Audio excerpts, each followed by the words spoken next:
Welcome to the Pacific Research Institute Next Round podcast. I'm Tim Anaya, PRI Vice President of Marketing Communications and your co-host. And with me today is Communications Director Matt Fleming. Matt, how are you today? Good. How are you? I am great. Rowena Itchon is off today, so Matt's sitting in for Ro. And, of course, the big news today as we gather on this Monday is we had the Super Bowl yesterday. And for me, it was kind of a boring Super Bowl. I got a lot of other things done during the Super Bowl, and the chicken wings I made were quite good. But in general, I thought it was a boring game, and the halftime entertainment didn't really do it for me. I don't know that I was the target audience for the halftime show. The commercials were kind of okay. I liked the Muppet commercial for, I don't know who it was, Priceline or one of those hotel companies. That one was pretty good. I liked the little Budweiser pony rolling the keg of beer to the bar. I thought that one was pretty good. But otherwise, I thought it was a pretty kind of boring Super Bowl and certainly a boring game. Matt, how was the Super Bowl in your house? The game itself was boring unless you're an Eagles fan. It was either really depressing or really, really boring. I had mixed results on the commercials as well. I did think Bud Light had an interesting one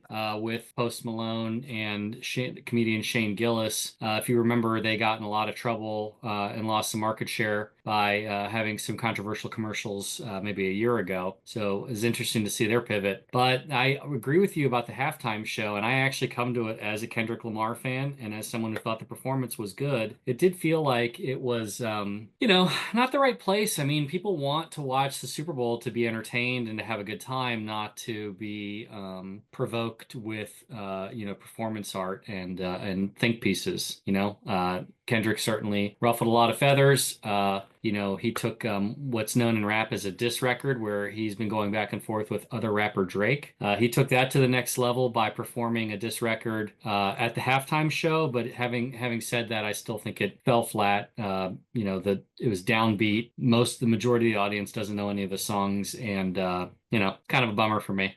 Nor did I. As I said, it was not for my demographic, I don't think, but it was, it was no Rolling Stones. It was no I think for most of America, right, it was kind of, well, who is this actually? And what is he saying? I think a lot of people went to the kitchen probably during the halftime show, is my bet. My father-in-law was just didn't get it. Didn't enjoy it, didn't get it. Next year, of course, as you know, the Super Bowl is going to be here in California at Levi Stadium. So maybe we can be the halftime entertainment next year. I think that's actually right. I think the Next Round podcast could be exactly what the Super Bowl needs. Well, the big news of the week, of course, has been I don't know, would we call it Hurricane Donald, the way with which the new Trump administration, number 47, is going through all the federal departments and agencies and turning loose Elon Musk and his Doge team to root out waste, fraud, and abuse and questionable spending in the federal government. And there's been a lot of coverage of the USAID and their efforts to basically shut down the entire agency. USAID, of course, is the primary vehicle for foreign aid. And there's been a lot of kind of questionable examples of spending identified in there. But the big question, with all of this is, how much power does the president have to do with all of these things, right? The president does have broad power to run the federal government. The initiatives that he's undertaken initially have broad popularity among the American people. Their polling came out yesterday, some of these areas, especially on immigration, right? You're seeing 70% approval ratings. And I think most Americans are generally in favor of, going after waste, fraud, and abuse in government. But now there have been some questions, and we've seen a lot of lawsuits, not only from California, newly empowered with the $50 million legal slush fund to sue the Trump administration, of can the president lay these people off? Can the Doge team, can they have access to certain information? And there are real questions about that. And it's becoming really one of those constitutional law class questions that now is going to move into an actual live courtroom. We saw the vice president was tweeting over the weekend about, well, it's really kind of inappropriate for federal judges to put a stay on this because, well, is it one branch of government trying to tell another branch of government how they can operate? And of course, we know they do that all the time. But I think it's very interesting because it's not, to me, very cut and dry. I think there are some of these areas where the Trump administration is going to lose in court, but I think it's pretty clear we're barreling toward the Supremes are going to have to get involved and really kind of lay forward a clear, here's what you can do, here's what you can't do. On its face, obviously, every government program and expenditure should be regularly scrutinized for efficiency, to make sure it's getting in the hands of the right people, whether the program itself is being effective. So Trump's desire to take a look at this and rein it in and using blunt force is probably appropriate in one sense. As you know, the second a government program is created, it creates its own constituency and it almost never goes away. So in that sense, I think it's a good thing. But the founders of our country and our Constitution were resistant to the idea of an imperial presidency, and that's why there's separation of powers, and they're co-equal branches, but they're not really co-equal because Congress has the most power. Having said that, there is always going to be this push and pull, as you mentioned, between, Congress passes the law, but then it's up to the president to execute the law, and Congress can't micromanage every detail of that process. So there's a lot of nuance here, and I think that's where these Supreme Court cases are headed. Having said that, I think it creates some concern when a president, and this is true for all presidents, to varying degrees, they've all increasingly relied on executive orders and executive powers and unilateral decision making. So this isn't a criticism of Trump per se, but the problem with having that kind of power for the president to just completely shut down a branch of government through executive order, and he's looking at doing this with several of them. The problem is that even if you like what the president is doing, hopefully you can envision that someday a president you don't like will be in charge. And giving power to the president to sort of make these kinds of decisions without the usual checks and balances, can create a lot of mayhem. A very left-leaning president could defund the army. They could make the entire country a nuclear-free zone. President Franklin Delano Roosevelt used executive orders to intern 120,000 Americans who happened to be of Japanese descent. And I believe it was President Eisenhower blocked gay people from even working in the government in any capacity. So there's obvious potential for abuse, and I'm not necessarily saying that's what Trump's doing, but it is certainly a slippery slope. And I do think, and I hope that the Supreme Court ultimately comes in and sort of makes sense of this whole situation, because it seems to be some ambiguity. It's where Mitch McConnell's words ring true here.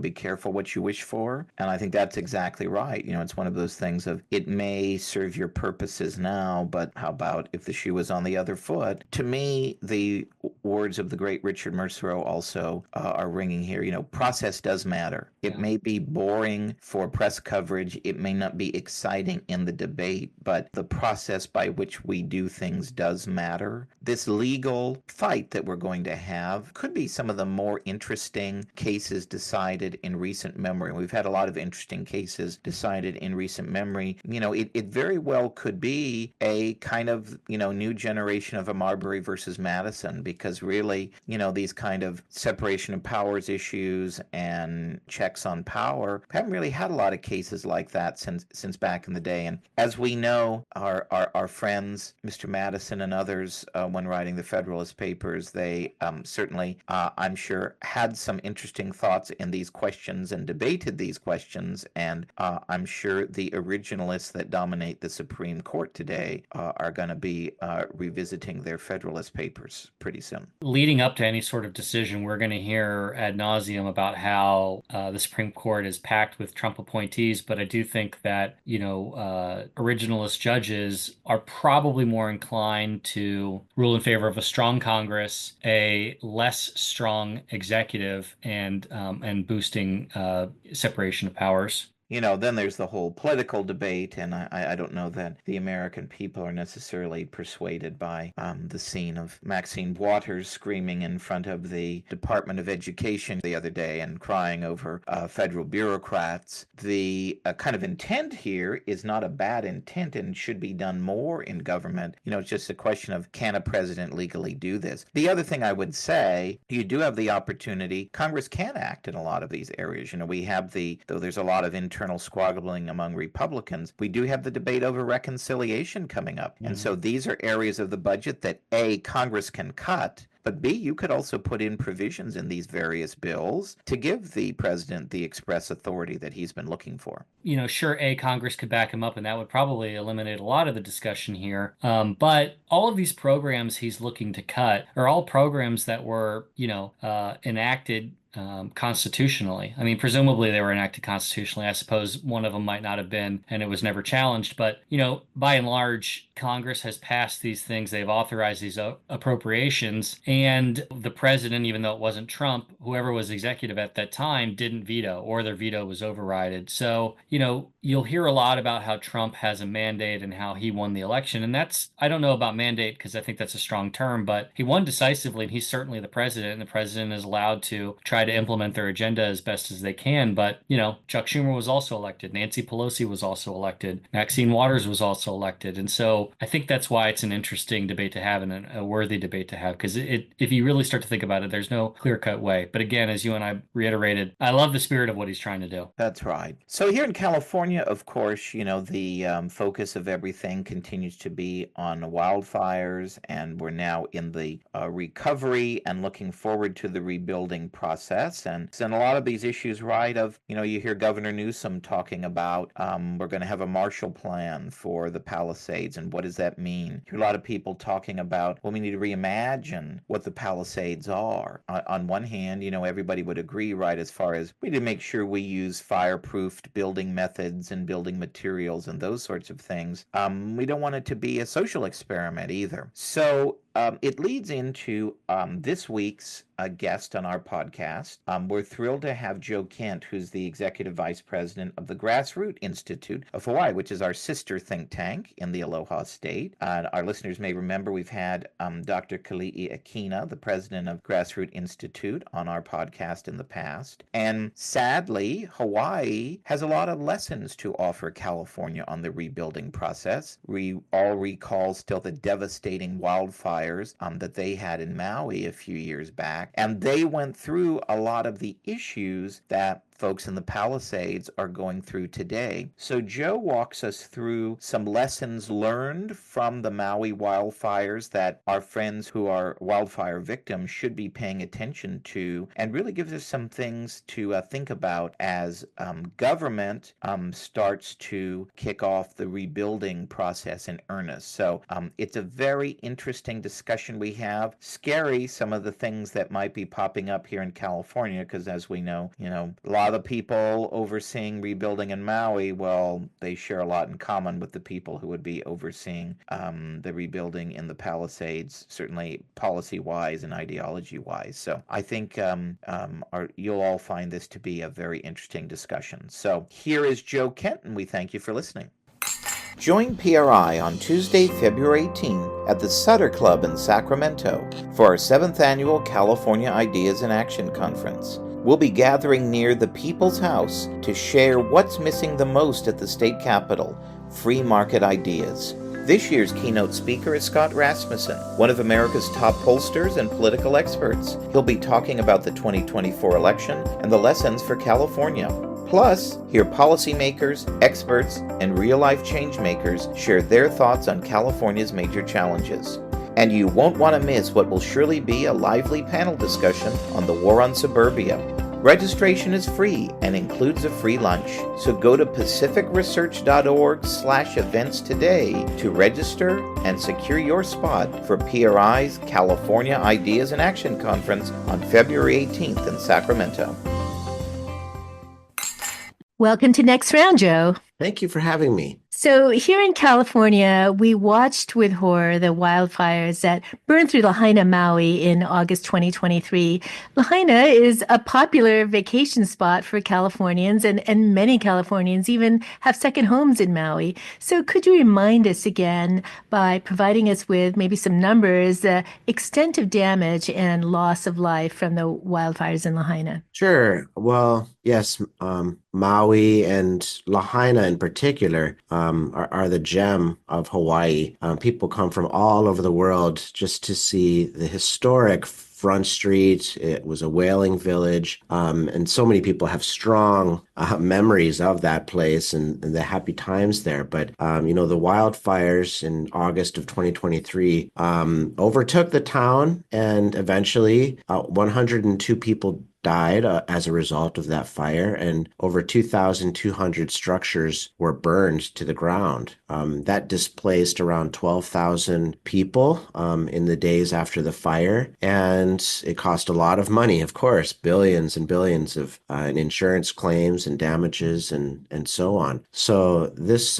rocked the community, and it's still rocking the community more than a year later. Given this amount of time that happened since the wildfire, you've been, in the middle of the recovery process. Tell us what's been happening. What's been happening with the families and the businesses and the schools? Have you seen a lot of rebuilding begin? And, based on Lahaina's experience, what can you tell families and business owners in the Palisades and Altadena and Pasadena? What should they expect going through this process? Well, I remember the days after the fire, and it's very similar to the stages of grief. There's shock, disbelief, and sadness and anger, and there's all of these sort of psychological feelings, and along with that, you have a fog of war before you because the future is all of a sudden so uncertain,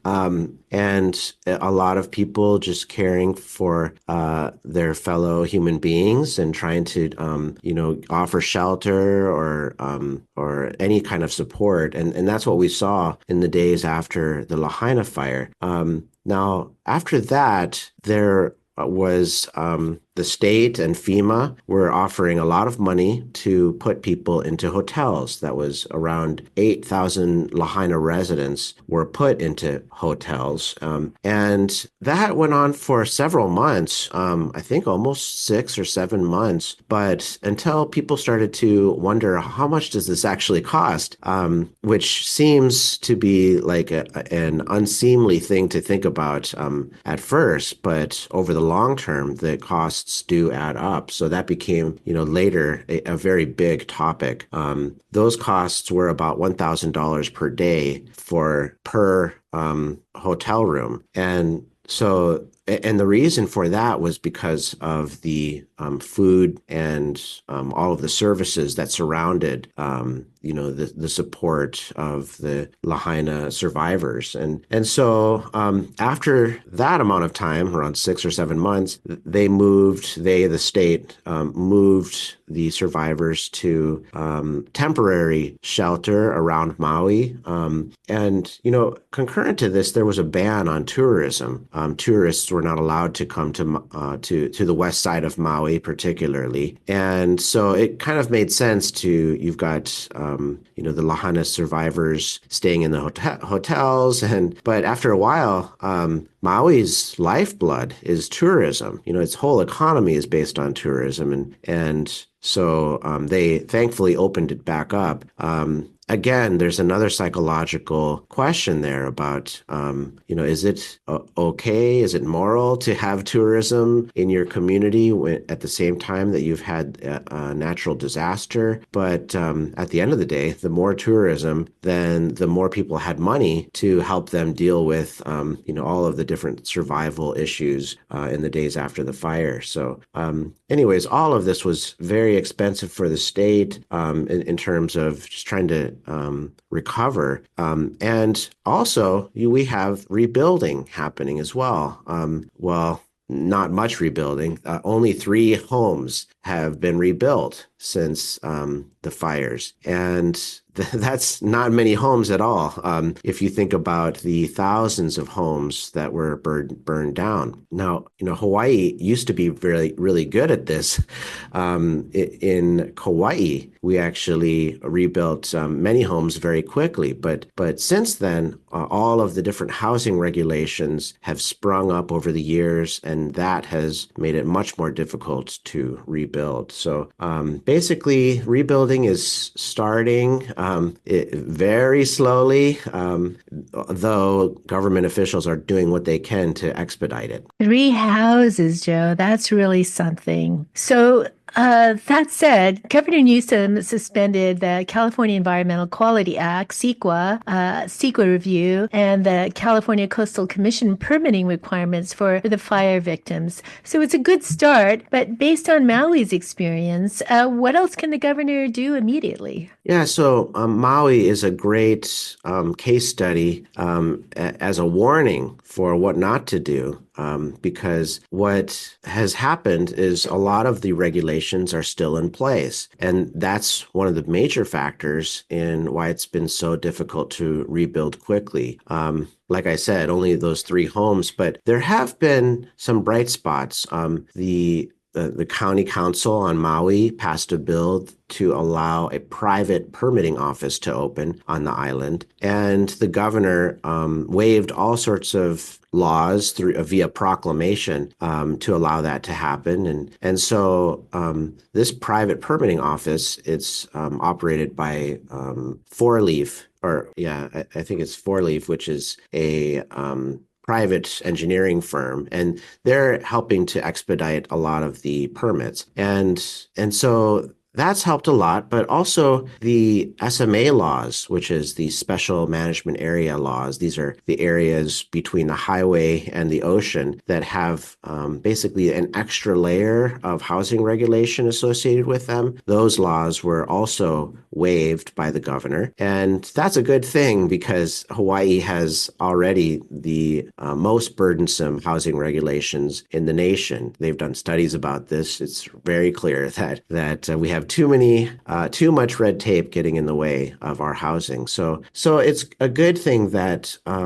Governor Green reacted quickly and tried to waive as much as he could. But there's a reticence, I think, a hesitancy from the governor to overrule the county's jurisdiction and power when it comes to their abilities to keep their regulations in place. Now, I think effectively the governor could, if he wanted to, overrule and overstep the counties and waive laws that they are not willing to waive. But that just goes back to politics. If he does that, then how is that viewed politically? So in any case, the governor and mayors have made a few steps, but a lot of the power is still in the hands of the bureaucrats at the departments that operate so slowly. So families and businesses who've lost their homes and shops and restaurants have the daunting task of rebuilding. They also have to contend with their insurance companies, and they've got to find,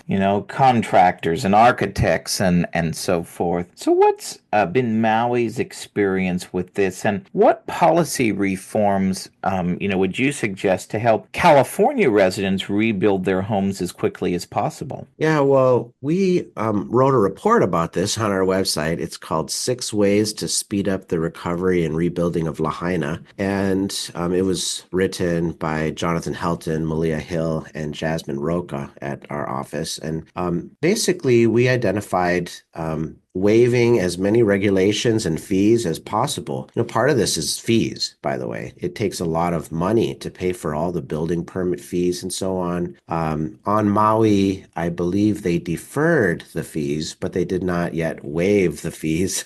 That means that although people don't have to pay them now, they do have to pay them later. We recommended waiving, again, the special management area laws, which the governor did. Who knows? Maybe he read our report and did it. And Also, non-conforming buildings were a big hurdle. If you look at a lot of the homes in Lahaina, many of them are not built to the zoning code because many of them were built before the zoning code. And the zoning code, you would not be able to build those types of things under the new codes. And so why not allow those homes to be rebuilt, even though they would technically be non-conforming? Maui County is still struggling with this. There's a bill that would address this, but right now it hasn't passed yet. And so there's a lot of kind of small bites at the apple that could make a big difference in allowing people to rebuild. Just released from Encounter Books, read the new book from PRI's Sally Pipes, The World's Medicine Chest, available now at your favorite online bookstore. The World's Medicine Chest explores how America became the world's leader in biopharmaceutical innovation through market capitalism. But as Sally Pipes writes, America is the last best hope for millions around the world who are battling rare diseases and chronic conditions. As you'll read in the World's Medicine Chest, we can do more to fight and cure disease, but only if we continue to embrace private sector innovation over government regulation. Buy the World's Medicine Chest today at Amazon.com or your favorite online bookseller.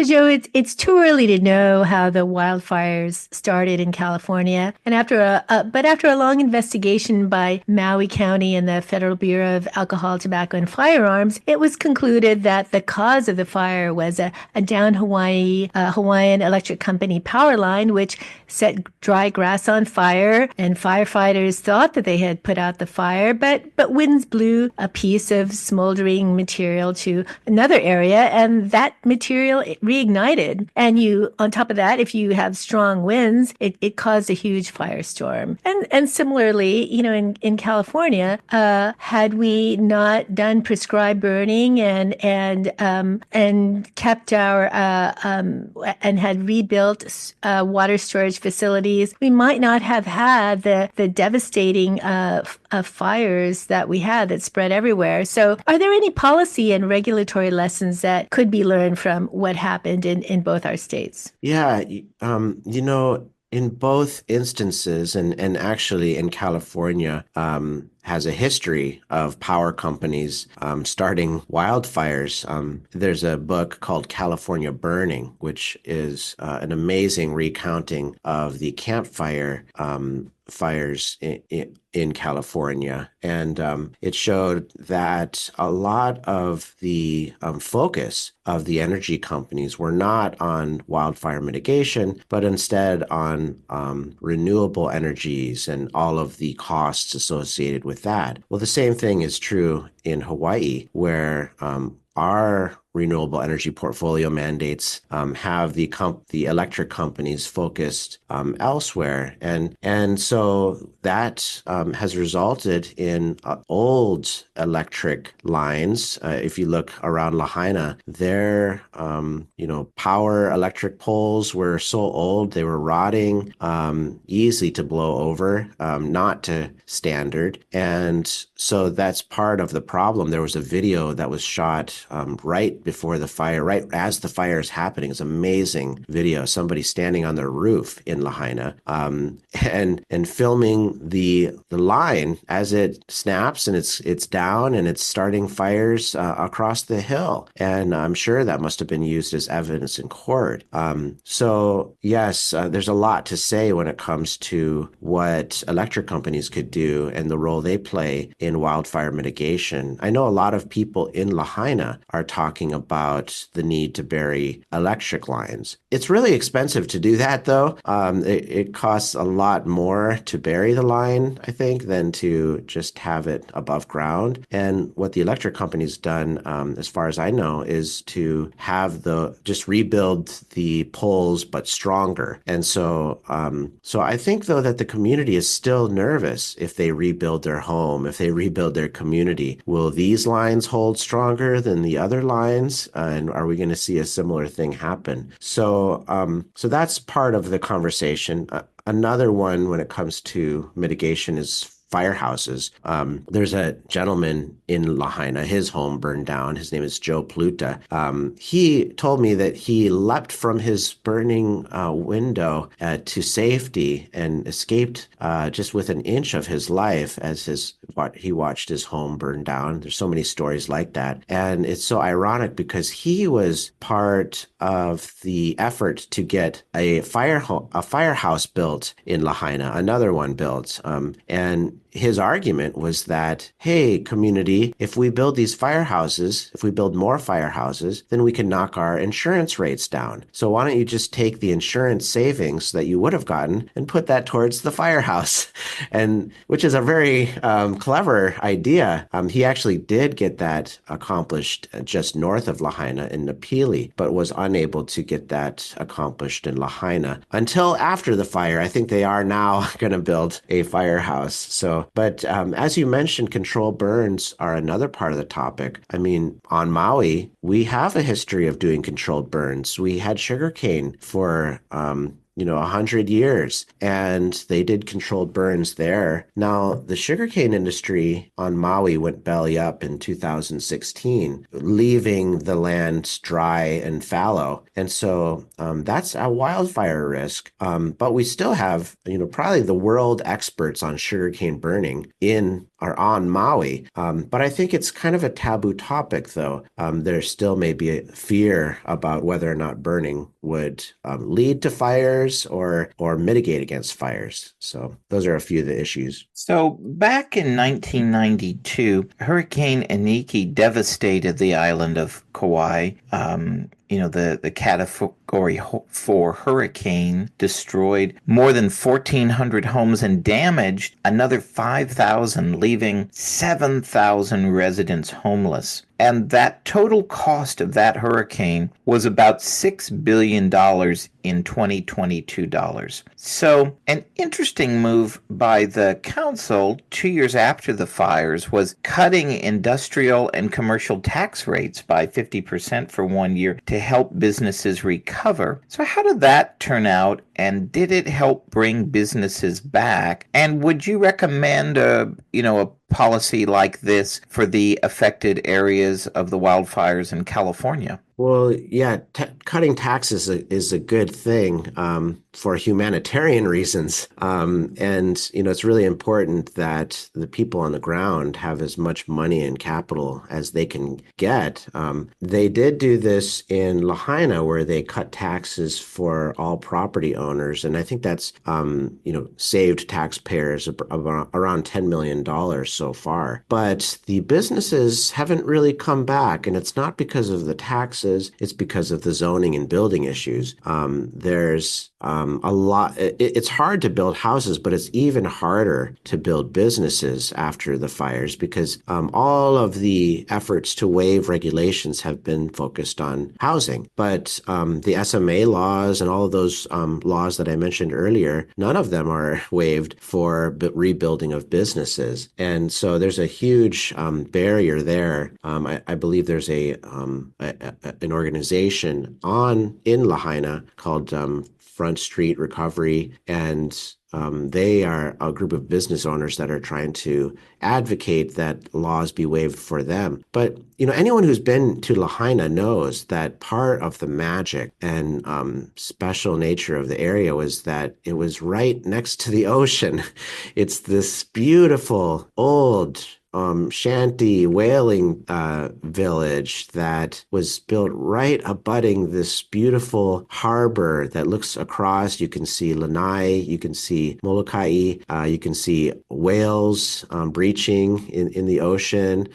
It's right next to this glorious banyan tree and King Kamehameha III Elementary School. But all of that right now, at the moment, would be very difficult to rebuild due to these regulations. And some people are talking about maybe we'll never see anything rebuilt there. Maybe it will just be a wide, flat, open space piece of land with a big banyan tree still there. So it's really up to policymakers and the community about what they ultimately want to happen. So, Joe, as you might know, California residents are suffering from skyrocketing insurance rates. The wildfires they're going to only exacerbate the problem. So, what's been Hawaii's experience? How quickly were families and businesses able to receive the payout from insurance companies? And 18 months after the fire, are residents seeing their insurance rates rise? Oh, yes.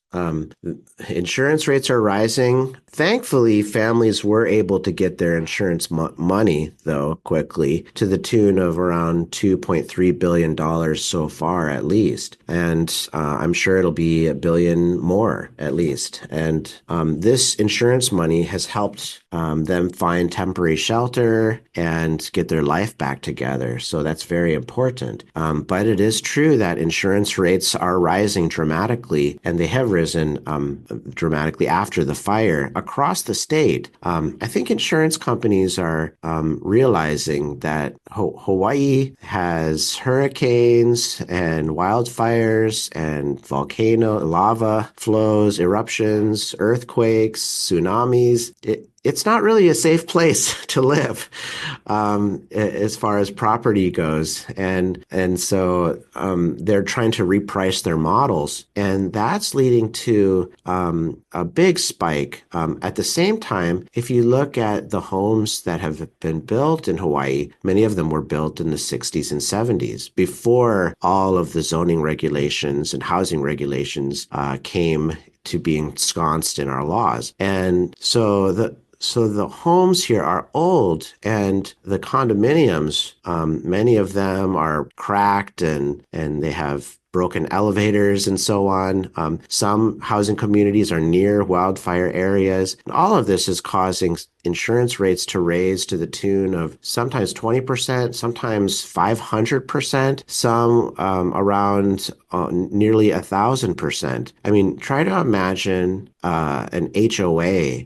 Your fee, your HOA fee for an apartment or a condo going up by several $100s in the span of 1 month. Some people might not be able to afford that, and that is hitting pocketbooks right now as we speak. And so there may be some sell-off that happens on some of these old condos thanks to the insurance hikes. We'll get back to Next Round in just a moment, but first, are you getting PRI's regular email updates? If not, go to pacificresearch.org and click the sign up button at the top of the page to get the facts you need to fight back delivered every week to your inbox. Every week, PRI sends you what you need to know about what's going on in Washington, D.C. and Sacramento, and gives you the free market ideas needed to save our state and our nation. By going to pacificresearch.org and clicking the sign up button, you can sign up to have Policy Alert, our weekly roundup of all the best ideas from PRI scholars delivered to your inbox. Or you can sign up for event updates so you're the first to know when PRI is coming to your community with great events. So sign up now at pacificresearch.org and click the sign up button at the top of the page to get PRI's content delivered to your inbox each week. This is a question where we might shudder a little bit at the thought of this, but Gavin Newsom has been talking about a Marshall Plan 2.0 to rebuild the Palisades. And, one thing that we've heard about from the experience in Maui was, government being really heavy-handed in kind of pushing denser housing or favor developers or a bias toward their own kind of favored building agendas. So what are some lessons for Californians that they should look out for to avoid this heavy hand of government? Well, it's very tempting if you're the governor to start proclaiming things immediately after a disaster because everyone's looking at you to say something, anything. And I think Hawaii's Governor Josh Green stumbled into this. He may have made a gaffe when he started talking in this direction at first too. We're going to do this with the land, and we're going to do that with the land, and making these sort of broad statements, but which he has since walked back, by the way. But really, the only message that people that really should play is it should be up to the property owners what they want to rebuild. And if you can ensure that as a leader, then you will go far. I mean, after all, that's the truth, that the people there own the property. Even, by the way, if some people wish to sell their property, that should be their decision. And, on Maui, there was a lot of talk right after the fires about prohibiting the sale to speculators or people who would come in and offer money for the property. But for some families, that actually might have made sense for them and actually put them in a financial benefit. I mean, if you just look right now, the price for those properties has fallen dramatically after people now realize how hard it is to build on Maui. And so you could have had people who needed the money buy a house elsewhere on Maui if they now, thankfully, that moratorium on the sale of homes didn't go through. But all I'm saying is that blanket broad prohibitions or statements about what we design or dream to the community to be I would caution against those and think more about the individual liberty of the property owners and allowing them to do what they want and to rebuild what they want is the important thing. Also, after the fires, the Lahaina was surrounded by military or troops that were basically there to keep out people. They kept out Lahaina residents, people who wanted to go to their home and see if their valuables were still there. The homes were being looted anyways, and so a lot of people were wanting to save maybe the last vestiges of their family heirlooms and things like that, but they were prohibited by this sort of military presence, and that created a lot of resentment in the community. So there's kind of a balance. You want to allow people in as much as quickly as possible. Well, at the same time, I know there's, on Maui, they sprayed this glue on everything to make sure that the ash didn't turn into like a toxic soup that would go into the ocean. So I think a light touch and individual liberty focused approach is the right way to go. Shifting to a related issue, Hawaii and California share a huge problem, the lack of affordable housing. So this was made worse by the wildfires in both our states. So what has Hawaii done that California can learn from to build more housing in our states? Well, Maui and Hawaii are really more warning signs about what not to do, as I mentioned. But there is some progress being made, though. Now, just to set the table again, Hawaii has the most burdensome housing regulations, and we have the highest cost of living. So many people are leaving our state, very similar to California. And recently, we've passed some bills at the state legislature to allow for more housing to be built. Things like allowing commercial use to be used for residential. A lot of the malls or business districts in Hawaii are filled with empty business buildings. And yeah, you could convert those to housing if you wanted, if you had more flexibility. Other things like allowing for a second dwelling on your property if you so wish. It's up to the property owner, but they should be able to build on their property what they want as long as they're not infringing on the rights of others. And so there's a few small steps that we're making in these directions, but the biggest one is the percentage of land in Hawaii. The percent of land that's zoned for urban development, which is where you could have any neighborhood or affordable housing or any kind of housing, is 5%. So that means statewide, only 5% of the land has been zoned for the type of housing that you would live in, like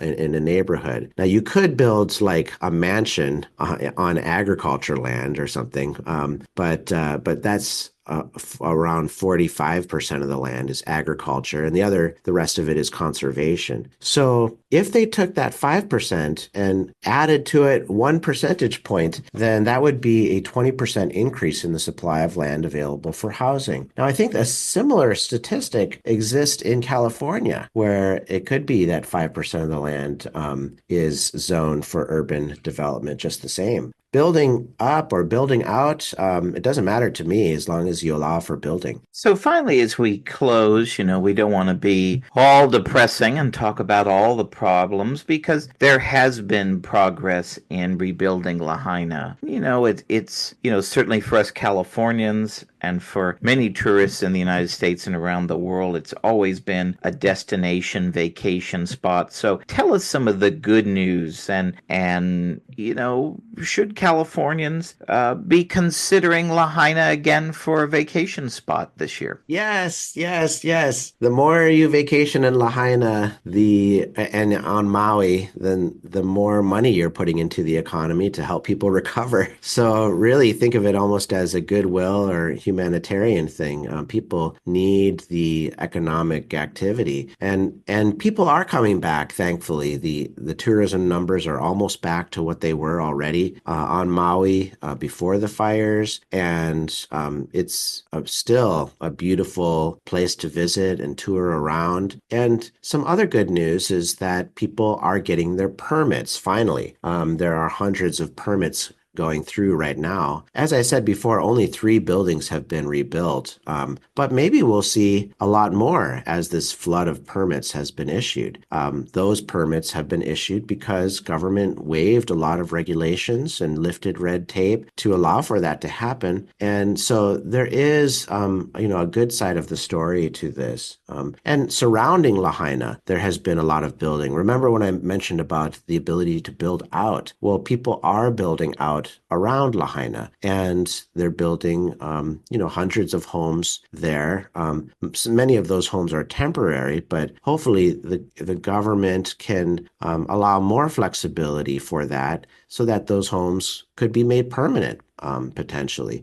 So there are a lot of great things happening. I talked to my friend the other day who was in the fire. She took a trip in the days after the fire and went to the mainland, went around the world, and came back and was housed by the support systems that the government provided for wildfire victims. And she now has a job, working for one of the hotels. So absolutely come to the hotels. That would really help our islands and help our Hawaii out. Thank you so much, Joe, and good luck to you and the people of Hawaii. Thanks so much, and good luck to you as well as you start this long and difficult journey. If you like this episode, please tell your friends and subscribe to PRI's podcast at iTunes, Google Play, Stitcher, TuneIn, iHeartRadio, and Spotify. And when you're on these platforms, don't forget to give us a big 5 stars. If you don't subscribe to any of these, you can still listen on PRI's YouTube page, youtube.com/Pacific Research 1. That's the number 1. Thanks for listening. I'm Rowena Ichon. Hope you'll come back again for next round with PRI.